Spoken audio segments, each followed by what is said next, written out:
ಬಳ್ಳಾರಿಯಲ್ಲಿ ಬ್ಯಾನರ್ ವಿಚಾರಕ್ಕೆ ಫೈರಿಂಗ್ ಆಯಿತು. ಗುಂಡೇಟಿನಲ್ಲಿ ಕೈಗಾರಿಕರ್ತ ಸಾವನ್ನಪ್ಪ. ಫೈರಿಂಗ್ ಆಗಿರುವಂತ ಬುಲೆಟ್ ಹಂಗಾದ್ರೆ ಯಾರದು, ಯಾರ ಗನ್ನಿಂದ ಅದು ಫೈರ್ ಆಯಿತು? ಆ ಕುತೂಹಲಕ್ಕೆ ಇನ್ನೂ ಕೂಡ ಉತ್ತರ ಸಿಕ್ಕಿಲ್ಲ. ಪೊಲೀಸರಿಂದ ಪ್ರಾಥಮಿಕವಾಗಿ ಮಾಹಿತಿ ಸಿಕ್ಕಿದ್ದು ಖಾಸಗಿ ವ್ಯಕ್ತಿಯ ಗನ್ನಿಂದ ಫೈರ್ ಆದಂತ ಬುಲೆಟ್ ಇದು, ಅಷ್ಟು ಮಾತ್ರ ಮಾಹಿತಿ ಸಿಕ್ಕಿದೆ. ಆದ್ರೆ ಯಾರ ಗುಂಡೇಟಿಗೆ ಈ ರಾಜಶೇಖರ್ ಬಲಿಯಾದ ಅನ್ನೋ ಕುರಿತಂತೆ ಇನ್ನೂ ಕೂಡ ತನಿಖೆ ನಡೀತಾ ಇದೆ. ಫೈರಿಂಗ್ ಬಗ್ಗೆ ಬಳ್ಳಾರಿ ಪೊಲೀಸರು ತೀವ್ರ ರೀತಿಯಲ್ಲಿ ವಿಚಾರಣೆಯನ್ನ ನಡೆಸ್ತಾ ಇದ್ದಾರೆ. ಫೈರಿಂಗ್ ಬಗ್ಗೆ ಎರಡೂ ಕಡೆಯಿಂದ ಆರೋಪ ಪ್ರತ್ಯಾರೋಪಗಳು ಮಾತ್ರ ತಾರಕಕ್ಕೇರಿದೆ. ಅವ್ರು ಇವ್ರ ಮೇಲೆ ಆರೋಪ ಮಾಡ್ತಾ ಇದ್ದಾರೆ, ಇವ್ರು ಅವ್ರ ಮೇಲೆ ಆರೋಪ ಮಾಡಿ ಕಂಪ್ಲೇಂಟ್ ಕೊಟ್ಟಿದ್ದಾರೆ. ಕೌಂಟರ್ ಕಂಪ್ಲೇಂಟ್ ಕೂಡ ಈಗ ರಿಜಿಸ್ಟರ್ ಆಗಿದೆ. ಸಾಕಷ್ಟು ಜನರ ಮೇಲೆ ಈ ಪ್ರಕರಣದಲ್ಲಿ ಎಫ್ಐಆರ್ ಕೂಡ ದಾಖಲಾಗಿದೆ. ಒಬ್ಬ ವ್ಯಕ್ತಿ ಬಲಿಯಾಗಿ ಹೋಗಿದ್ದಾನೆ. ಮೇಲೋಟಕ್ಕೆ ಗನ್ ಮ್ಯಾನ್ಗಳಿಂದ ಗುಂಡೇಟು ಅಂತ ಸಂಶಯಗಳು ವ್ಯಕ್ತವಾಗ್ತಿದೆ. ಈಗಾಗಲೇ ಗನ್ ಮ್ಯಾನ್ಗಳ ಬಂದೂಕನ್ನ ಪೊಲೀಸರು ವಶಕ್ಕೆ ಪಡ್ಕೊಂಡಿದ್ದಾರೆ. ಎಫ್ಎಸ್ಎಲ್ ತಂಡದಿಂದ ಬುಲೆಟ್ ಬಗ್ಗೆ ತನಿಖೆ ತೀವ್ರಗೊಂಡಿದೆ. ಬುಲೆಟ್ ಬಿದ್ದಿದ್ದು ಯಾರ ಬಂದೂಕಿನಿಂದ ಅಂತ ಹೇಳಿ ತನಿಖೆಯನ್ನ ಮಾಡಲಾಗ್ತಾ ಇದೆ. ಬುಲೆಟ್ ಯಾರದು ಅಂತ ಗೊತ್ತಾದ್ರೆ ಮತ್ತೊಂದು ಎಫ್ಐಆರ್ ಆಗುತ್ತೆ. ತೀವ್ರ ಕುತೂಹಲ ಕೆರಳಿಸಿದೆ ಎಫ್ಎಸ್ಎಲ್ ತನಿಖೆಯ ರಿಪೋರ್ಟ್. ಈಗ ಸಾಕಷ್ಟು ವಿಡಿಯೋಗಳಂತೂ ವೈರಲ್ ಆಗ್ತಾ ಇದೆ.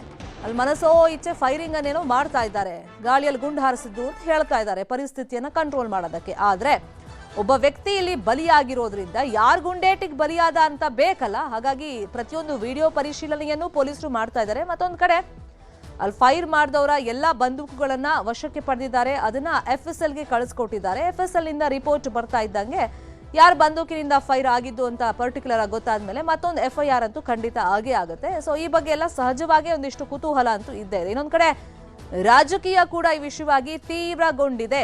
ಪೊಲೀಸರು ತಮ್ಮ ಕೆಲಸವನ್ನ ತಾವು ಮಾಡ್ತಾ ಇದ್ದಾರೆ. ಇನ್ನು ಬಳ್ಳಾರಿಯಲ್ಲಿ ಫೈರಿಂಗ್ ಪಾಲಿಟಿಕ್ಸ್ ಜೋರಾಗಿ ನಡೀತಾ ಇದೆ. ಈಗಾಗಲೇ ಪ್ರಕರಣ ಸಂಬಂಧ 6 ಎಫ್ಐಆರ್ ದಾಖಲಾಗಿದೆ.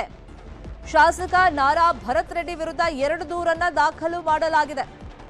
ಜನಾರ್ದನ್ ರೆಡ್ಡಿ ಬೆಂಬಲಿಗ ನಾಗರಾಜ್ರಿಂದ ದೂರನ್ನ ನೀಡಲಾಗಿದೆ. ನಾರಾ ಭರತ್ ರೆಡ್ಡಿ ಸೇರಿದಂತೆ ಇತರರ ವಿರುದ್ಧ ಎಫ್ಐಆರ್ ಅನ್ನ ದಾಖಲು ಮಾಡಲಾಗಿದೆ. ರೆಡ್ಡಿ ದೂರಿನಲ್ಲಿ ಶಾಸಕ ಭರತ್ ಸೇರಿದಂತೆ 23 ಜನರ ಹೆಸರನ್ನ ಉಲ್ಲೇಖ ಮಾಡಲಾಗಿತ್ತು. ಆ ಕಂಪ್ಲೇಂಟ್ ಆಧರಿಸಿ ಈಗ ಎಫ್ಐಆರ್ ಕೂಡ ದಾಖಲು ಮಾಡಲಾಗಿದೆ. ಇನ್ನು ನಾಗರಾಜ್ ನೀಡಿದ ದೂರಿನ ಮೇರೆಗೆ ಅಟ್ರಾಸಿಟಿ ಕೇಸ್ ಕೂಡ ದಾಖಲಾಗಿದೆ. ಭರತ್ ರೆಡ್ಡಿ ಸೇರಿದಂತೆ 41 ಜನರ ವಿರುದ್ಧ ಅಟ್ರಾಸಿಟಿ ಕೇಸ್ ದಾಖಲು ಮಾಡಲಾಗಿದೆ. ನಾಗರಾಜ್ ನೀಡಿದ ದೂರಿನಲ್ಲಿ ಶಾಸಕ ಭರತ್ ರೆಡ್ಡಿ A3, ಜನಾರ್ದನ್ ರೆಡ್ಡಿ ನೀಡಿದ ದೂರಿನಲ್ಲಿ ಶಾಸಕ ಭರತ್ ರೆಡ್ಡಿ A5. ಬಳ್ಳಾರಿ ನಗರದ ಬ್ರೂಸ್ಪೇಟೆ ಠಾಣೆಯಲ್ಲಿ ಪ್ರಕರಣ ದಾಖಲಾಗಿದೆ. ಬ್ಯಾನರ್ ಗಲಾಟೆ ಫೈರಿಂಗ್ ಬಗ್ಗೆ ಪೊಲೀಸರಿಂದ ತನಿಖೆ ಚುರುಕುಗೊಂಡಿದ್ರೆ ಇನ್ನೊಂದು ಕಡೆ ಕಂಪ್ಲೇಂಟ್ ಮತ್ತೆ ಕೌಂಟರ್ ಕಂಪ್ಲೇಂಟ್ ಕೂಡ ಜೋರಾಗಿ ನಡೀತಾ ಇದೆ. ಅಟ್ರಾಸಿಟಿ ಕೇಸ್ ದಾಖಲಾಗಿದೆ. ಭರತ್ ರೆಡ್ಡಿ A3 ಒಂದು ಕೇಸಲ್ಲಿ, ಇನ್ನೊಂದು ಕೇಸಲ್ಲಿ A5 ಆಗಿದ್ದಾರೆ. ಬಳ್ಳಾರಿಯಲ್ಲಿ ಫೈರಿಂಗ್ ಪಾಲಿಟಿಕ್ಸ್ ತೀವ್ರಗೊಳ್ತಾ ಇದೆ. ಜನಾರ್ದನ್ ರೆಡ್ಡಿನೂ ಕಂಪ್ಲೇಂಟ್ ಕೊಟ್ಟಿದ್ದಾರೆ. ಆಪ್ತ ನಾಗರಾಜ್ರಿಂದಲೂ ಕೂಡ ಕಂಪ್ಲೇಂಟ್ ಕೊಡಿಸಿದ್ದಾರೆ. ಆ ಕಂಪ್ಲೇಂಟ್ ಆಧರಿಸಿ ಎಫ್ಐಆರ್ ಕೂಡ ಆಗಿದೆ. ರೆಡ್ಡಿ ದೂರಿನಲ್ಲಿ ಭರತ್ ಸೇರಿದಂತೆ 23 ಜನರ ವಿರುದ್ಧ ಎಫ್ಐಆರ್ ಆಗಿದೆ. ಫೈರಿಂಗ್ ಪ್ರಕರಣದಲ್ಲಿ ಶಾಸಕ ಭರತ್ ರೆಡ್ಡಿ ಬಂಧನಕ್ಕೆ ಆಗ್ರಹಗಳು ಕೇಳಿ ಬರ್ತಾ ಇದೆ. ಐಜಿಪಿಗೆ ದೂರನ್ನ ಕೊಟ್ಟಿದೆ ಬಿಜೆಪಿ ನಿಯೋಗ. ದೂರು ಕೊಟ್ಟು ಈ ಆಗ್ರಹವನ್ನ ಮಾಡಿದೆ. ನಾರಾ ಭರತ್ ರೆಡ್ಡಿ ಬಂಧನವಾಗದೇ ಇದ್ರೆ ಮುಂದಿನ ದಿನಗಳಲ್ಲಿ ಉಗ್ರ ಹೋರಾಟ ಮಾಡಬೇಕಾಗುತ್ತೆ ಅಂತೇಳಿ ಬಿಜೆಪಿ ನಿಯೋಗ ಎಚ್ಚರಿಕೆಯನ್ನ ಕೊಟ್ಟಿದೆ. ಈ ಬೆನ್ನಲ್ಲೇ ಇವತ್ತು ಬಳ್ಳಾರಿಗೆ ಕಾಂಗ್ರೆಸ್ ನಿಯೋಗ ಕೂಡ ಭೇಟಿಯನ್ನ ಕೊಡ್ತಾ ಇದೆ. HM ರೇವಣ್ಣ ನೇತೃತ್ವದ ನಿಯೋಗ ಭೇಟಿ ಕೊಡ್ತಾ ಇದೆ. ಸ್ಥಳಕ್ಕೆ ಭೇಟಿ ಕೊಟ್ಟು ವಾಸ್ತವ ಸ್ಥಿತಿ ಏನಿದೆ ಅಂತೇಳಿ ಪರಿಶೀಲನೆಗೆ ಮುಂದಾಗಿದೆ. DK ಶಿವಕುಮಾರ್ ಸೂಚನೆಯಂತೆ 6 ಮಂದಿ ನಾಯಕರು ಒಂದು ತಂಡವನ್ನ ರಚನೆ ಮಾಡಿಕೊಂಡಿದ್ದಾರೆ. ಅದರಲ್ಲಿ HM ರೇವಣ್ಣ, ಜಯಪ್ರಕಾಶ್ ಹೆಗಡೆ, ಟಿ ರಘುಮೂರ್ತಿ, ಕುಮಾರ್ ನಾಯ್ಕ್, ಚಕ್ಕಪ್ಪನವರ್, ಬಸವನಗೌಡ ಬಾದರ್ಲಿ ಈ ಟೀಮ್ನಲ್ಲಿ ಇದ್ದಾರೆ. ಒಂದು ಸಮಿತಿ ತರ ರಚನೆ ಮಾಡ್ಕೊಂಡಿದ್ದಾರೆ, ನಿಯೋಗ ತರ. ಅವರೆಲ್ಲ ಇವತ್ತು ಬಳ್ಳಾರಿಗೆ ವಿಸಿಟ್ ಮಾಡ್ತಾ ಇದ್ದಾರೆ.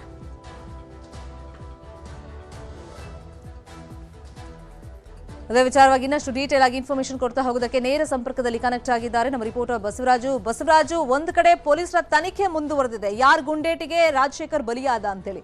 ಮತ್ತೊಂದು ಕಡೆ ಕಂಪ್ಲೇಂಟ್ ಕೌಂಟರ್ ಕಂಪ್ಲೇಂಟ್ ನ ರಾಜಕೀಯ ಮುಂದುವರೆದಿದೆ. ಈ ಮಧ್ಯದಲ್ಲಿ ಕಾಂಗ್ರೆಸ್ ನಿಯೋಗ ಇವತ್ತು ಎಷ್ಟೊತ್ತಿಗೆ ವಿಸಿಟ್ ಮಾಡ್ತಾ ಇದೆ ಬಳ್ಳಾರಿಗೆ? ಶರ್ಮಿತಾ, ಬಳ್ಳಾರಿಯ ಬ್ಯಾನರ್ ಕಟ್ಟುವ ವಿಚಾರಕ್ಕೆ ಆರಂಭವಾಗಿರ್ತಕ್ಕಂಥ ಒಂದು ಗಲಾಟೆ ಇಡೀ ಬಳ್ಳಾರಿಯ ರಾಜಕೀಯ ಒಂದು ಸಂಘರ್ಷಕ್ಕೆ ಕೂಡ ಕಾರಣ ಆಗಿರ್ತಕ್ಕಂಥದ್ದು. ದಿನಕ್ಕೊಂದು ತಿರುವನ್ನು ಕೂಡ ಈ ಪ್ರಕರಣ ಪಡೆದುಕೊಳ್ತಾ ಇದೆ. ಇಡೀ ಸಂಪೂರ್ಣ ರಾಜಕೀಯ ಹಿಂಸಾಚಾರಕ್ಕೆ ಕೂಡ ಕಾರಣ ಆಗ್ತಾ ಇರ್ತಕ್ಕಂಥದ್ದು. ಅದರಲ್ಲೂ ಪ್ರಮುಖವಾಗಿ ಈಗಾಗಲೇ ಎರಡೂ ಕಡೆ ಕೂಡ ಆರೋಪ ಪ್ರತ್ಯಾರೋಪಗಳು ಕೂಡ ಕೇಳಿ ಬರ್ತಕ್ಕಂಥ ಹಿನ್ನೆಲೆಯಲ್ಲಿ ದೂರು ಪ್ರತಿ ದೂರುಗಳು ಕೂಡ ಈಗ ಬಳ್ಳಾರಿ ನಗರದ ಬ್ರೂಸ್ಪೇಟೆ ಪೊಲೀಸ್ ಠಾಣೆಯಲ್ಲಿ ಕೂಡ ದೂರು ದಾಖಲಾಗಿರ್ತಕ್ಕಂಥದ್ದು. ಈಗಾಗಲೇ ನಿನ್ನೆಯಷ್ಟೇ ಜನಾರ್ದನ್ ರೆಡ್ಡಿ ವಿರುದ್ಧ ಒಟ್ಟು 4 ಎಫ್ಐಆರ್ಗಳನ್ನು ಕೂಡ ದಾಖಲು ಮಾಡಲಾಗಿರ್ತಕ್ಕಂಥದ್ದು. 3 ಪ್ರಕರಣಗಳಕ್ಕಾದ್ರೆ ಮತ್ತೊಂದು ಪೊಲೀಸರೇ ಒಂದು ಸುಮೋಟ ಕೇಸನ್ನು ಕೂಡ ದಾಖಲು ಮಾಡಿರ್ತಕ್ಕಂಥದ್ದು. 4 ಪ್ರಕರಣಗಳಲ್ಲಿ ಕೂಡ ಜನಾರ್ದನ್ ರೆಡ್ಡಿಯೇ A1 ಆರೋಪಿಯಾಗಿರ್ತಕ್ಕಂಥದ್ದು ಕೂಡ ಇಲ್ಲಿ ಪ್ರಮುಖವಾಗಿರ್ತಕ್ಕಂಥದ್ದು. ಮತ್ತೊಂದು ಕಡೆ ಅದಾದ ನಂತರ ಜನಾರ್ದನ್ ರೆಡ್ಡಿ ಅವರು ಕೂಡ ಒಂದು ದೂರನ್ನು ಕೂಡ ಕೊಟ್ಟಿರ್ತಕ್ಕಂಥದ್ದು. ಜನಾರ್ದನ್ ರೆಡ್ಡಿ ಮತ್ತು ಜನಾರ್ದನ್ ರೆಡ್ಡಿಯ ಬೆಂಬಲಿಗಾಗಿರ್ತಕ್ಕಂಥ ನಾಗರಾಜ್ ಒಟ್ಟು 2 ದೂರನ್ನು ಕೊಟ್ಟಿರ್ತಕ್ಕಂಥದ್ದು. ಆ ದೂರಿನ ಮೇಲೆ ಕೂಡ ಬಳ್ಳಾರಿ ನಗರ ಶಾಸಕ ನಾರಾ ಭರತ್ ರೆಡ್ಡಿ ವಿರುದ್ಧ ಕೂಡ 2 ಪ್ರಕರಣಗಳು ಕೂಡ ದಾಖಲಾಗಿರ್ತಕ್ಕಂಥದ್ದು. ಒಂದು ಜನಾರ್ದನ್ ರೆಡ್ಡಿ ಅವರು ಕೊಟ್ಟಿರ್ತಕ್ಕಂಥ ದೂರಿನಲ್ಲಿ ಜನಾರ್ದನ್ ರೆಡ್ಡಿ ನನ್ನನ್ನ ಕೊಲೆಗೆ ಸಂಚು ರೂಪಿಸಿದ್ರು, ಕೊಲೆಗೆ ಯತ್ನ ನಡೆದಿದೆ ಅನ್ನೋ ನಿಟ್ಟಿನಲ್ಲಿ ಕೂಡ ಒಂದು ಪ್ರಕರಣ ಕೂಡ ದಾಖಲಾಗಿರ್ತಕ್ಕಂಥದ್ದು. ಈ ಒಂದು ಎಫ್ಐಆರ್ ಅಲ್ಲಿ ಶಾಸಕ ಭರತ್ ರೆಡ್ಡಿ ಅವರನ್ನ A5 ಆರೋಪಿಯನ್ನಾಗಿ ಮಾಡಲಾಗಿರ್ತಕ್ಕಂಥದ್ದು. ಜೊತೆಗೆ ಚಾನಲ್ ಶೇಖರ್, ಸತೀಶ್ ರೆಡ್ಡಿ ಸೇರಿದಂತೆ ಒಟ್ಟು 23 ಜನರ ಮೇಲೆ ಕೂಡ ಒಂದು ಪ್ರಕರಣ ಕೂಡ ದಾಖಲಾಗಿರ್ತಕ್ಕಂಥದ್ದು. ಮತ್ತೊಂದು ಕಡೆ ಜನಾರ್ದನ್ ರೆಡ್ಡಿ ಅವರ ಬೆಂಬಲಿಗಾಗಿರ್ತಕ್ಕಂಥ ನಾಗರಾಜ್ ಅವರು ಕೊಟ್ಟಿರ್ತಕ್ಕಂಥ ಒಂದು ಅಟ್ರಾಸಿಟಿ ಕೇಸಲ್ಲಿ ಕೂಡ ಸುಮಾರು 41 ಜನರ ಮೇಲೆ ಕೂಡ ಎಫ್ಐಆರ್ ಕೂಡ ದಾಖಲಾಗಿರ್ತಕ್ಕಂಥದ್ದು. ಅದರಲ್ಲೂ ಕೂಡ ಶಾಸಕ ಭರತ್ ರೆಡ್ಡಿ ಅವರನ್ನು ಕೂಡ A3 ಆರೋಪಿಯನ್ನಾಗಿ ಮಾಡಲಾಗಿರ್ತಕ್ಕಂಥದ್ದು. ಅದರಲ್ಲಿ ಅವರ ತಂದೆ ಆಗಿರ್ತಕ್ಕಂಥ ಸೂರ್ಯನಾರಾಯಣ ರೆಡ್ಡಿ ಅವರು, ಮಾಜಿ ಶಾಸಕರು ಸೂರ್ಯನಾರಾಯಣ ರೆಡ್ಡಿ, ಅವರ ಚಿಕ್ಕಪ್ಪ ಆಗಿರ್ತಕ್ಕಂಥ ಪ್ರತಾಪ್ ರೆಡ್ಡಿ, ಅದರ ಜೊತೆಗೆ ಗಲಾಟೆಯಲ್ಲಿ ಇದ್ದಂಥ ಸತೀಶ್ ರೆಡ್ಡಿ ಸೇರಿದಂತೆ ಒಟ್ಟು 41 ಜನರ ಮೇಲೆ ಕೂಡ ಒಂದು ಅಟ್ರಾಸಿಟಿ ಕೇಸ್ ಕೂಡ ದಾಖಲಾಗಿರ್ತಕ್ಕಂಥದ್ದು. ಇಲ್ಲಿ 2 ಕಡೆ ಕೂಡ ದೂರು ಪ್ರತಿ ದೂರುಗಳು ಕೂಡ ದಾಖಲಾಗಿರ್ತಕ್ಕಂಥದ್ದು. ಮತ್ತೊಂದು ಕಡೆ ಇಲ್ಲಿ ಫೈರಿಂಗ್ ಆಗಿ ಏನು ಕಾರ್ಯಕರ್ತ ರಾಜಶೇಖರ್ ಅವರು ಸಾವನ್ನಪ್ಪಿರ್ತಕ್ಕಂಥ ಹಿನ್ನೆಲೆಯಲ್ಲಿ ಈ ಒಂದು ಪ್ರಕರಣ ಕೂಡ ತನಿಖೆ ಕೂಡ ಸಾಕಷ್ಟು ಚುರುಕುಗೊಂಡಿರ್ತಕ್ಕಂಥದ್ದು. ಯಾಕೆಂತಂದ್ರೆ ಇಲ್ಲಿ ಗುಂಡೇಟು ಬಿದ್ದಿರ್ತಕ್ಕಂಥದ್ದು ಪೊಲೀಸರು ಮಾಡಿರ್ತಕ್ಕಂಥ ಫೈರಿಂಗ್ ಅಲ್ಲ, ಇದು ಖಾಸಗಿಯ ಬಂದೂಕುಗಳಿಂದ, ಖಾಸಗಿ ಗನ್ಮ್ಯಾನ್ಗಳು ಮಾಡಿರ್ತಕ್ಕಂಥ ಫೈರಿಂಗ್ ಅನ್ನೋದು ಕೂಡ ಈಗಾಗಲೇ ಪೊಲೀಸರ ಪ್ರಾಥಮಿಕ ತನಿಖೆಯಿಂದ ಕೂಡ ಗೊತ್ತಾಗಿರ್ತಕ್ಕಂಥದ್ದು. ಆ ನಿಟ್ಟಿನಲ್ಲಿ ಕೂಡ ನಿನ್ನೆಯ ಮರಣೋತ್ತರ ಪರೀಕ್ಷೆಯಲ್ಲಿ ಕೂಡ ವರದಿಗಳು ಕೂಡ ಬಂದಿರತಕ್ಕಂಥದ್ದು. ಈ ನಿಟ್ಟಿನಲ್ಲಿ ಈಗ ಖಾಸಗಿಯ ಬಂದೂಕಿನಿಂದನೇ ಗುಂಡೇಟು ಬಿದ್ದಿರ್ತಕ್ಕಂಥದ್ದು ಕೂಡ ಈಗ ಗೊತ್ತಾಗಿದೆ.